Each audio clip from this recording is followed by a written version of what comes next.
and they have to bring their own locks. But no one told guests they had to provide their own lock.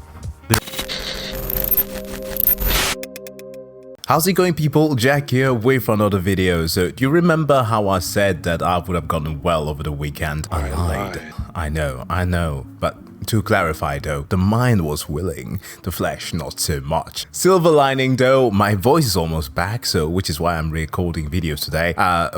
It's a good thing. For over the last 2 days, I was feeling less of the buttery smooth, silky, jazzy voice, and more like a deranged Louis Armstrong. It was cracking my voice up, it was terrible. But speaking of events that tend to crack people's voice off, a festival will be one of those. Weird transition, I know. More specifically today, we have the Fyre Festival, covered by the internet historian. This was a crazy story that I remember, and not so much because people got duped into believing what was going to take place, but more because of whom. I can't remember the name of the guy who spearheaded the entire thing, but the fact that Ja Rule, of all people, was one of the front figures behind this. I'm not mad at the guy, right? He has his issues. He has also a lot of good stuff.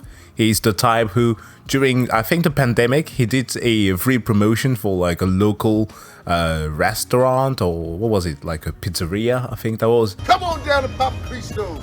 You can't even pronounce the food, it's so good. Pretty wholesome, but like on a has-been status, somebody's going to promote a multi-million-dollar festival. I don't think he's the guy, but that's just me. With that said though, the internet historian has covered this story. What? The internet historian has covered this story, so let's check it out. A literal dumpster fire. Oh, Hi there. Hi. You're probably wondering how I got this tan. No, Well, I let wasn't me thinking tell you about the the tan. It begins with a man by the name of Billy McFarland. Billy was a good boy. At 22, he had dreams of becoming a super wealthy entrepreneur, dropping out of He does college have the to start a McFarland business haircut. called Magnesis. Over the years, he managed to network with some powerful people. I see. One of them was Ja Rule. Translated from German, I believe it means yes, rule. Yes, Rule. Over drinks, he Yeah. pitched an idea. Here's an accurate recreation of that event. Mr. Rule, he says, I have a brilliant idea. Like, word, like, yo, what happened? Woo. I'm like, yo, this nigga too wild, fucking his bitch. Woo. Precisely. Great minds think alike. What was that mumble? 2 weeks of absolute luxury in the Bahamas. Alright. I...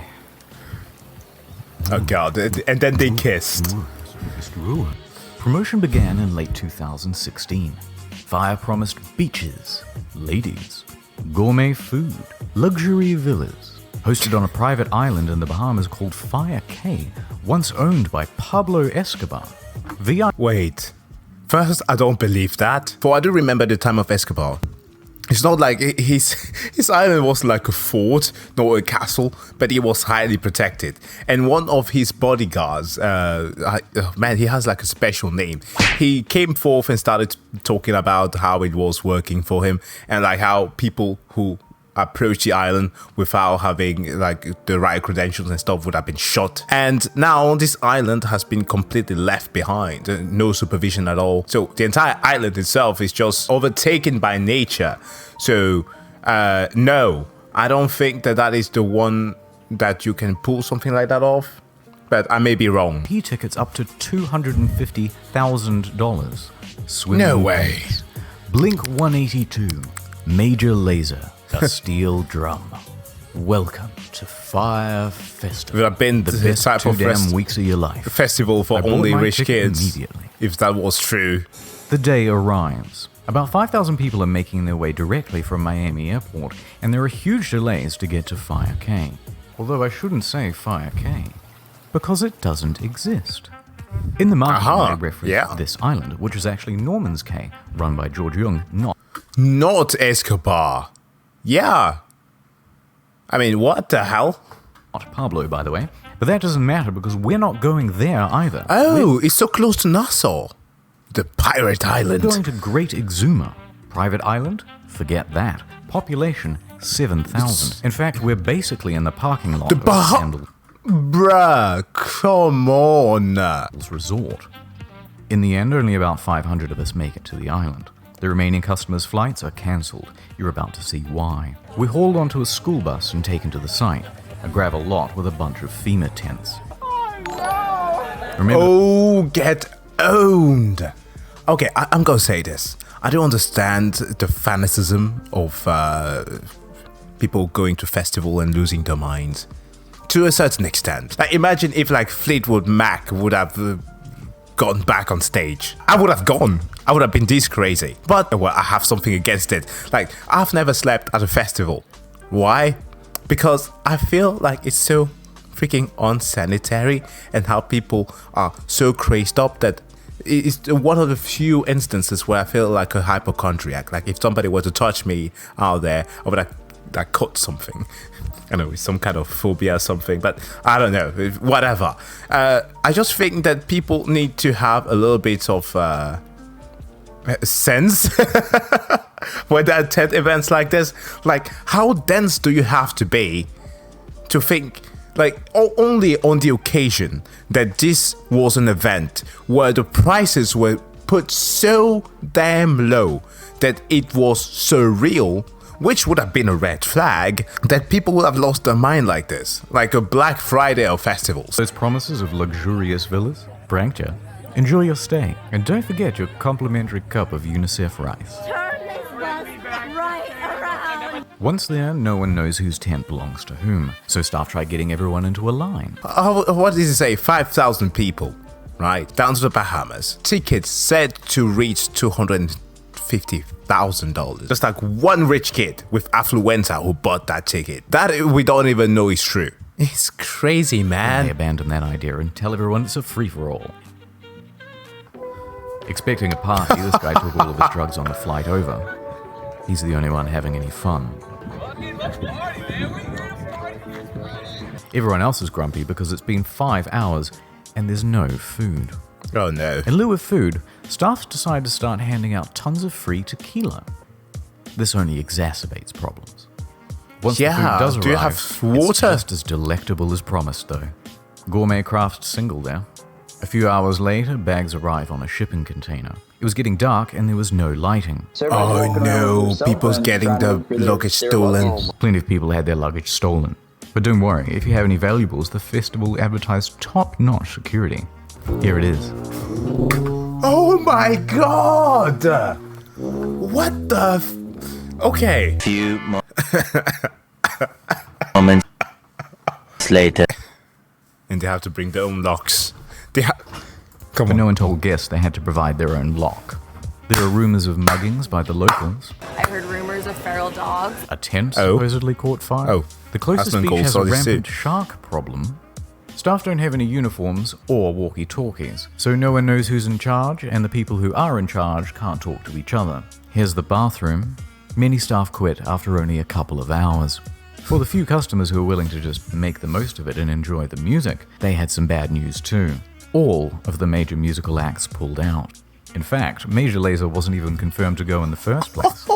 The event was promoted as cashless, so all people What are had this? were these useless Disney bucks on their Fyre band, which meant they couldn't are buy they anything or fighting catch cancer? cabs if they were stranded. And even with only 500 people, there are too few tents and beds, so everyone is just stealing each other's. And for any of you thinking you could just escape to the sandals, bad luck. It's peak season and they are absolutely full. People are reaching out to the embassy for help. Who probably After a don't few want them in hours, there. most people chose to go back to the airport, and the rest were forced back home when the Bahamian government stepped in. Oh. The festival was closed. Damn. But the exodus from the island made its own problems. Guests spent hours dehydrated and hung over in a hot building.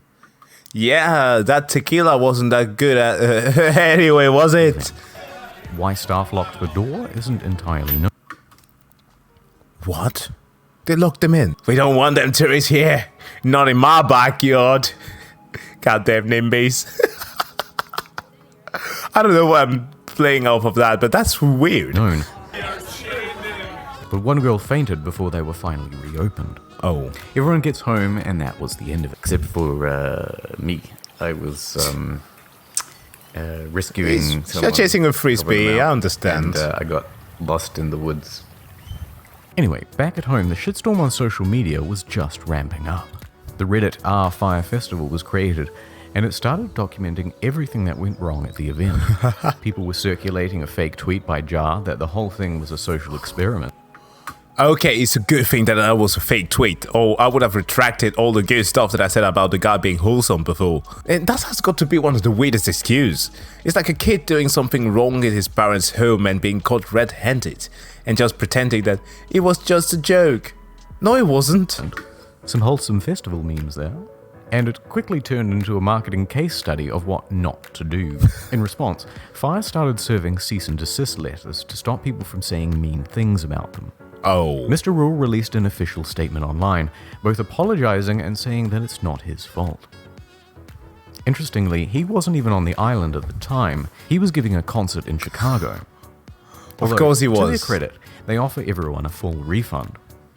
Or you could always let it ride and opt in for tickets to 2018's Fyre Festival. And a VIP ticket to next year's Fyre Festival if they decide to go. Exactly. Meanwhile, Billy is on full damage control. Okay, what did he do now? The storm came in the night before and changed all of the marketing into lies. We got to a point that we were very excited about on Wednesday night with how the two sites looked, and we got hit by a big storm.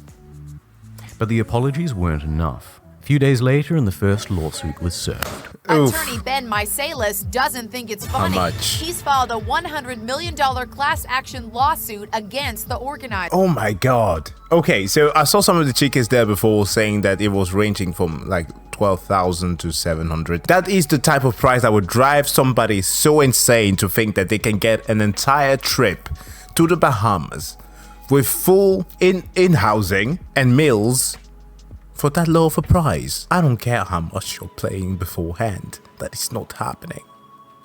That is ridiculous. You are a dum-dum if you fall for that. But 500 times what? 5,000 people? You don't even cover the cost of... What was he thinking? Then another suit. Then 7 more. Then the feds got involved, claiming Billy had committed wire fraud. Serious charges with serious prison time. Like even $1,000, oh man, even $1,000 a ticket cannot even pay for the artist that was supposed to come, who did not come. Oh no, did he still loan that money? More on that later. But first, right now, let's go into the history of Fyre Festival. The marketing was clever. To get the word out, they got in touch with about 400 influencers, Instagram celebrities, right, and they offered them VIP tickets or cash to promote the event. They even managed to get Kendall Jenner to post about it. Rumor has it she was paid $250,000. Oh, she who stopped racism with Pepsi. Their marketing worked though. The festival sold out. Influencers have got to be stopped sometimes. No. 200k to promote something. Damn. Out. So how did it go so wrong? Let's start with the money. During the planning process, a consultant came in and said the festival would cost $50 million and require another year of organization. Okay, add an extra zero to my thoughts from before. They should have planned this 2 whole years out.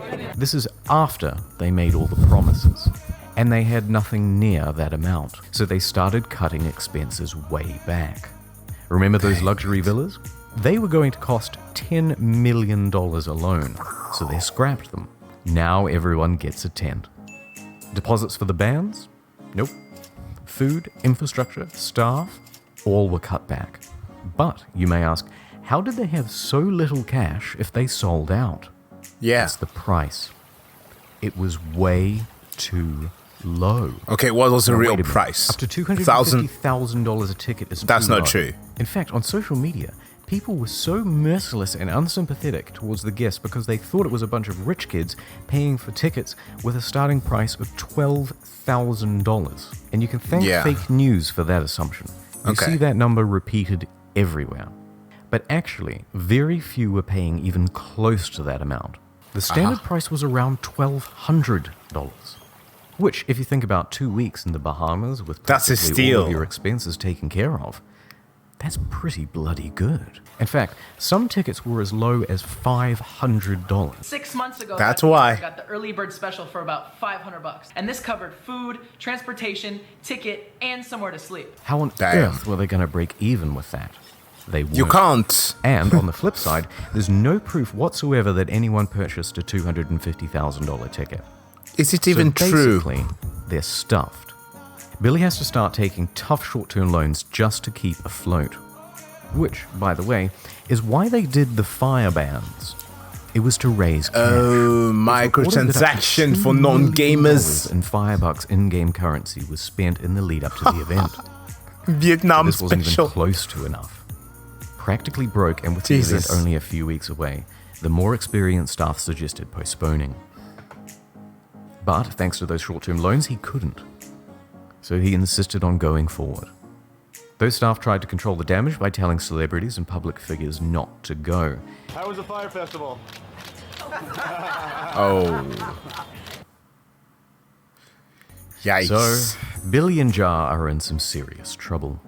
But let's please have one failed festival that has a sequel.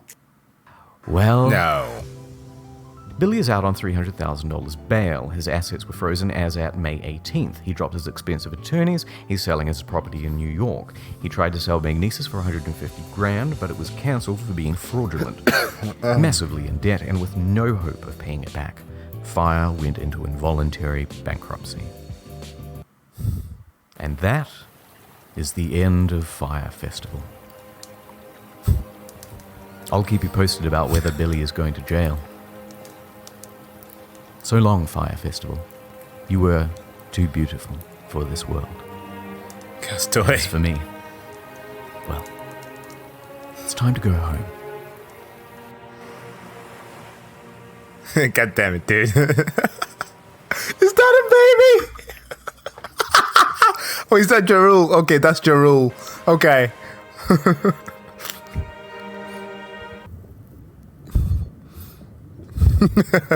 What a nightmare to partake in. Oh, this is why I don't attend festival that often. And if I like go to a concert and go back home, damn it, people. And I mean, you have got to be very dense not to see that something is clearly wrong here. But okay, that's just me. What about you guys? What do you think about the Fyre Festival? I remember there was. Yeah, documentaries were made about this, where supposedly one of his staff members had to fellatio a guy. I'm not sure if that's true or not. I might have to go and watch the Netflix one if it's still up. But that said though, thank you guys so much for checking out this video. It's crazy that one thought came back to me like whiplash. But with that said, I wish you all to have a wonderful day. If you liked the video, you know what to do. Hit that like and also subscribe button to see more. And see you guys in the next one. Bye.